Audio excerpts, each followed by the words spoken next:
వివాదాస్పద వ్యాఖ్యలకు care of అడ్రస్గా మిగిలిన డొనాల్డ్ ట్రంప్ మరొక మారు ఇటువంటి వివాదాస్పదమైనటువంటి అత్యంత వివాదాస్పదమైన మరొక వ్యాఖ్య కూడా చేయడం చేత ప్రపంచవ్యాప్తంగా కూడా అందరి చేత ఒక రకంగా చాలామంది కూడా చాలా రకాలుగా కామెంట్ చేస్తున్నారు. మరి ప్రపంచం యొక్క దృష్టి అంతా కూడా ట్రూత్ సోషల్లో డొనాల్డ్ ట్రంప్ చేసినటువంటి ఆ వ్యాఖ్య పైన ఫోకస్ చేస్తూ ఉన్నారంటే ఆ వ్యాఖ్య ఏంటి, ఆ వ్యాఖ్య చేయడం వెనుక ట్రంప్కు ఉన్నటువంటి ఆలోచన ఏంటి, అలాగే ట్రంప్ రిపీటెడ్గా ఇటువంటి వ్యాఖ్యలు చేయటం వెనుక ఉన్నటువంటి మూల కారణం ఏంటి, అలాగే అమెరికాలో రెండవసారి ఈ విధంగా ప్రెసిడెంట్గా తన టర్మ్ను కొనసాగిస్తున్నటువంటి డొనాల్డ్ ట్రంప్ ఎందుకు ఈ విధమైనటువంటి రెచ్చగొట్టుడు బిహేవియర్తో ప్రపంచంలోనే ఒక రకమైనటువంటి అలజడిని సృష్టించాలి అని అనుకుంటున్నారు అనే నేపథ్యాన్ని అంతా కూడా ఇప్పుడు మనం విశ్లేషణ చేసేటువంటి పని చేద్దాం.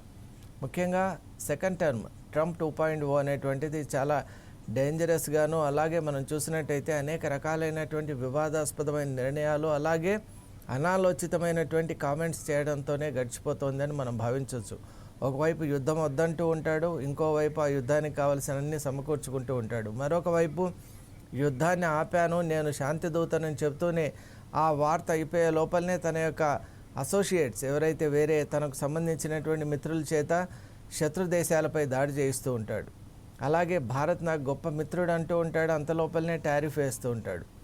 ఇలా మనం చూసినట్టయితే చెప్పడం ఒకటి, చేయడం ఒకటి, పరస్పర భిన్నమైనటువంటి వ్యాఖ్యలు, వ్యాఖ్యానాలు, అలాగే అసంబద్ధమైనటువంటి ఆలోచన సరళి, మరీ ముఖ్యంగా తాను తలిచినదే కరెక్ట్ అనేటువంటి ఒక మొండి వైఖరితో ముందుకు వెళ్తున్నటువంటి ట్రంప్ ఈ రోజుల్లో చేస్తున్నటువంటి అనేక వ్యాఖ్యల్లో ఈ మధ్యకాలంలో లేటెస్ట్గా చేసినటువంటి ట్రూత్ సోషల్లో వచ్చిన ఒక వ్యాఖ్య మాత్రం ప్రపంచవ్యాప్తంగా చాలామంది మనసును గాయపరిచింది.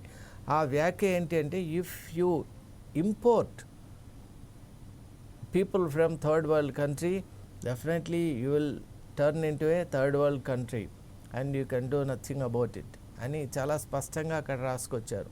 దాని అర్థం ఏంటంటే, థర్డ్ వరల్డ్ నుంచి కనుక ప్రజల్ని మీ దేశంలోకి తీసుకున్నట్టయితే ఖచ్చితంగా ఈ దేశం కూడా థర్డ్ వరల్డ్ కంట్రీగా మారిపోతుంది, అప్పుడు మనం ఏం చేయలేం. మేక్ అమెరికా గ్రేట్ అగైన్ అనే ఒక నినాదాన్ని చివరిలో జోడించారు.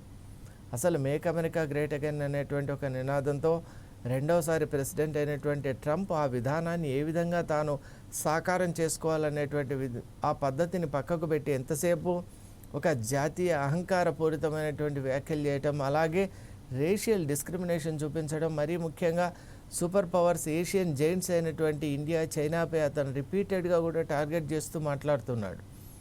ఇంతకుముందు కూడా ఒకసారి ఇలాగే అన్నారు, ఎక్కడెక్కడో ఉన్నటువంటి వాళ్ళంతా మా దేశానికి వచ్చి అక్కడ వాళ్ళ ఫైనల్ స్టేజెస్ ఆఫ్ ప్రెగ్నెన్సీలో ఉన్నప్పుడు వాళ్ళ సహా ధర్మచారిని అక్కడ తీసుకొని రావటం, అమెరికాలో అక్కడ పిల్లలు వాళ్ళు పుట్టించడం, దాని ద్వారా అమెరికన్ నేషనాలిటీ పౌరసత్వం అనేటువంటిది వాళ్ళు పొందుతున్నారు, ఇది హేయమైన చర్య అని ఆయన అభివర్ణించాడు. నిజంగా ఆయన ఉద్దేశపూర్వకంగా ఎందుకు ఇలా చేస్తున్నాడంటే అమెరికాలో ఒక హేట్రెడ్ సృష్టించాలి అనేటువంటిది ట్రంప్ యొక్క నిర్ణయంగా మనకు కనిపిస్తోంది. జాతిలో ఒక రకమైనటువంటి విధ్వంసపూరికం, అలాగే విచ్ఛిన్నపూర్వకమైనటువంటి ఒక వాతావరణాన్ని అక్కడ సృష్టిస్తూ ఉన్నాడు.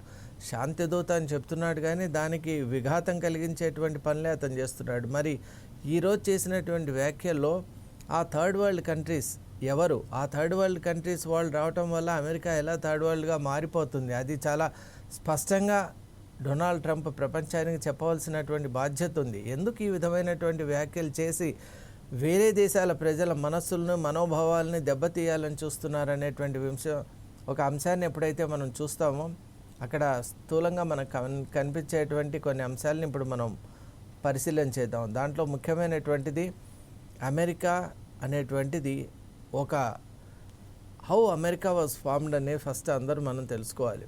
అమెరికా అంటేనే అది ఒక 13 డిఫరెంట్ కల్చర్స్ యొక్క అమాల్గమేషన్. అమెరికా అంటే అదేదో యునిక్ స్పీషీసో లేక అది ఎప్పటి నుంచో వస్తున్నటువంటి ఒక రేసో లేదా ఒక ప్రత్యేకమైనటువంటి ఒక కమ్యూనిటీనో కాదండి. అమెరికా అంటే ఒక సంయుక్తంగా ఏర్పడినటువంటి వివిధ జాతుల సమ్మేళనం. మరి అమెరికా ఈరోజు ఇంత ఒక నవనాగరికమైనటువంటి సమాజంగా మారింది, అద్భుతమైన సూపర్ పవర్గా మారింది అంటే కూడా దాని వెనక ఉన్నటువంటి ఎన్ని దేశాల కృషి ఉందో ఫస్ట్ డొనాల్డ్ ట్రంప్ అది తెలుసుకోవాలి. అది తెలుసుకోకుండా ప్రతి ఒక్క దేశం యొక్క కాంట్రిబ్యూషన్ మర్చిపోయి ఈరోజు తానేదో అమెరికాను ఉద్ధరిస్తున్నాను అనేటువంటి ఒక ధోరణితో మేక్ అమెరికా గ్రేట్ అగైన్ అంటూ అక్కడ ఉన్నటువంటి వేరే దేశాల వాళ్ళను మీరు బలవంతంగా అక్కడి నుంచి డిపోర్ట్ చేయించడం. అలాగే మనం చూస్తున్నాం ఇప్పుడు క్రైమ్ కానీ, డ్రగ్ ట్రాఫికింగ్ కానీ, ఇంకేదైనా హీనస్ క్రైమ్ కానీ చేసినటువంటి ఒక గ్రౌండ్స్లో మీరు డిపోర్ట్ చేయడం అది సమంజసమే, అది ఏ దేశమైనా ఒప్పుకుంటుంది. కానీ మీ దేశాన్ని కాంట్రిబ్యూట్ చేసినటువంటి వాళ్ళను, అలాగే మీ దేశంలో ఉన్నటువంటి వాళ్ళు వేరే దేశాల వాళ్ళతో పోటీ పడలేకపోతున్నారనేటువంటి ఒక విషయాన్ని మీరు కావలసిగా తెలిసి కూడా దాచిపెట్టి ఈరోజు ఆ ఎదుర్కోలేని తనాన్ని అవతల వాళ్ళ మీద ఈ విధంగా థర్డ్ వరల్డ్ కంట్రీస్ అలాగే వాళ్ళు రావటం వల్ల మనం ఇలా అవుతామని మీరు చెప్పడం చాలా అసమంజసం, అలాగే అది అబద్ధం కూడా. ముఖ్యంగా అమెరికన్స్ ఇప్పుడు ఈరోజు ఎందుకు అవస్థపడుతున్నారంటే భారతదేశం కానీ, చైనా కానీ ఇలాంటి వేరే దేశాల నుంచి వచ్చినటువంటి వాళ్ళ యొక్క ఇంటెలెక్చువల్ ప్రావెస్ అండ్ పవర్ను మీరు తట్టుకోలేకపోతున్నారు, వాళ్ళతో పోటీ పడలేకపోతున్నారు. డైరెక్ట్గా వాళ్ళతో మీరు ప్రాజెక్ట్ విషయంలో కానివ్వండి, డెడ్లైన్స్ విషయంలో కానివ్వండి, క్రియేటివిటీ విషయంలో కానివ్వండి, మేనేజ్మెంట్ విషయంలో కానీ మీరు పోటీ పడలేకపోతున్నారు. అలా పోటీ పడలేనప్పుడు మీరు నిజంగా ఒక బ్రాడ్ మైండెడ్తో ఉన్నట్టయితే అమెరికన్ కాంట్రిబ్యూషన్ను అమెరికన్కు చేసినటువంటి ఇండియన్స్ కానీ వేరే నాన్ అమెరికన్స్ చేసే కాంట్రిబ్యూషన్ను మీరు నిజంగా దాన్ని ఒక క్రెడిట్ ఇవ్వాలి వాళ్ళకు. దాన్ని పక్కన పెట్టి ఈరోజు మీరు అమెరికన్స్కు జాబులు పోతున్నాయంటే దానికి కారణం కేవలం ఇలా వేరే దేశాల నుంచి వచ్చిన వాళ్ళ వల్లే మా అమెరికన్స్ జాబ్స్ కోల్పోతున్నారంటే మీ అమెరికన్స్కి మెరిట్ ఉంటే ఎంఎన్సీస్లో ఎందుకు రాదు? వాళ్ళకంటే కూడా ఇప్పుడు వచ్చిన వాళ్ళందరికంటే కూడా అక్కడ స్థానికంగా ఉన్నటువంటి వాళ్ళల్లో అంత మెరిట్ కనుక ఉన్నట్టయితే వాళ్ళనే అబ్జర్వ్ చేసుకుంటారు MNCs want only productive people, efficient people, and they want people who can really lead the teams across. మరి మీ అమెరికన్స్లో నిజంగా అటువంటి సామర్థ్యం ఉంటే వాళ్ళకే ఆ జాబ్స్ వచ్చేవి. మరి వాళ్ళు జాబ్స్ రాక ఈరోజు వాళ్ళు ఈ విధంగా ఇబ్బందులకు గురవుతున్నారంటే కారణం వాళ్ళల్లో ఉన్నటువంటి ఎడ్యుకేషనల్ స్టాండర్డ్స్ను, ఇంటెలెక్చువల్ పవర్స్ను, క్రియేటివ్ ప్లాట్ఫామ్స్ను మీరు పెంచాలి.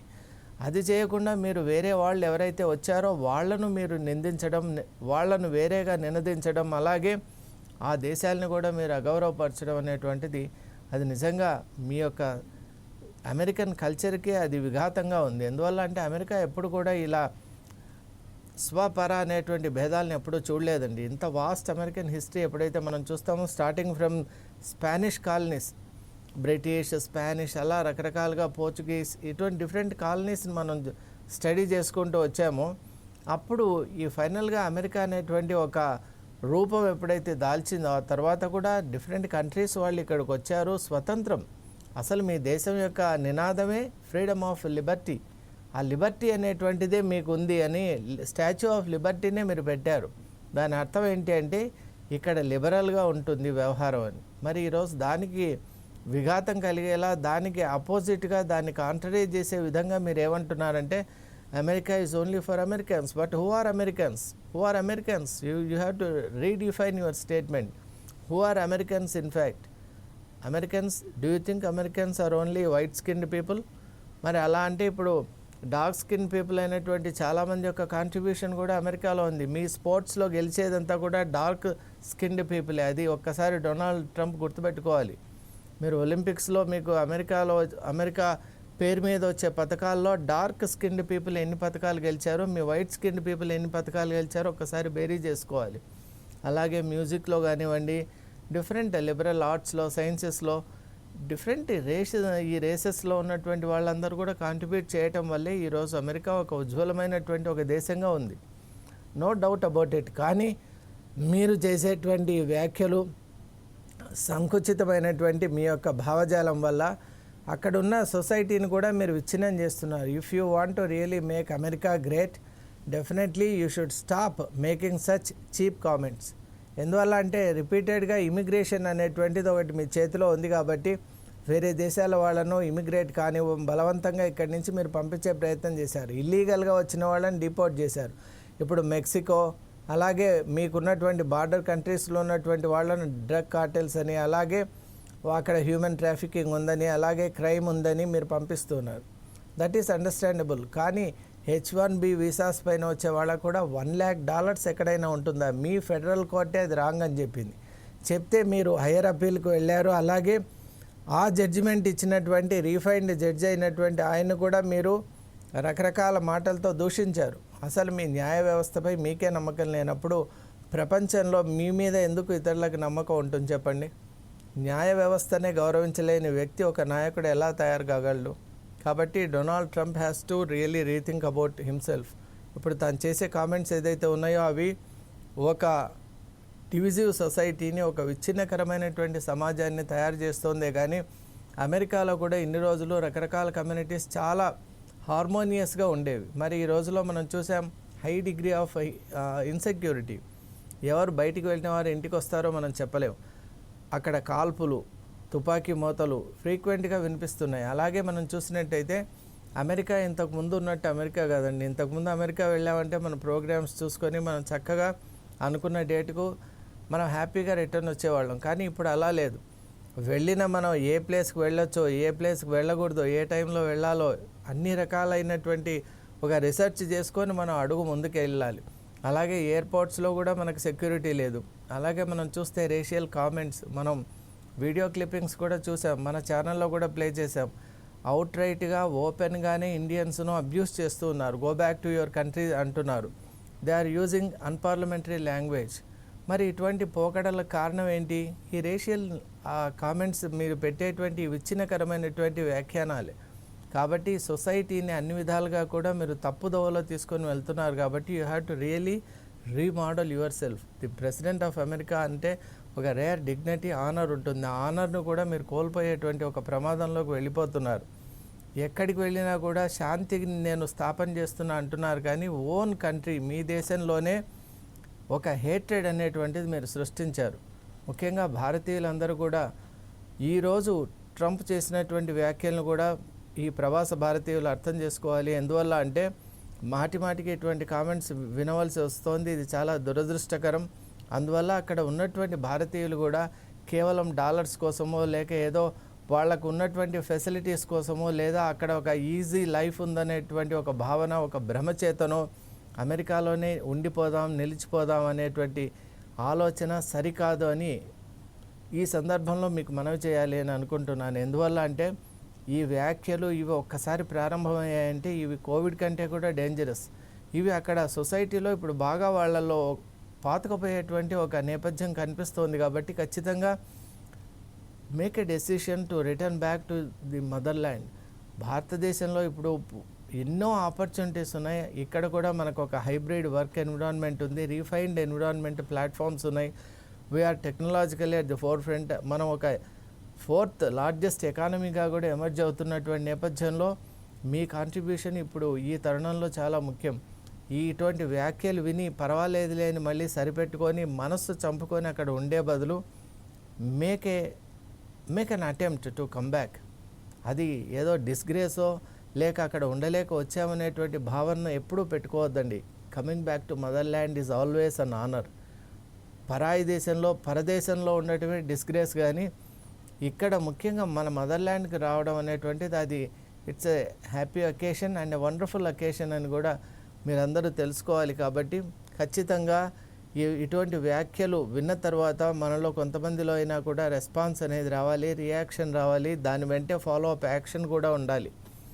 ఒక్కసారి సొసైటీలో ఇటువంటి విషబీజాలు అనేటువంటివి ఉన్నాయంటే అది మీకు, మీ యొక్క చిల్డ్రన్, మీ యొక్క నెక్స్ట్ జనరేషన్ కూడా సేఫ్ కాదు. కాబట్టి definitely make a come back.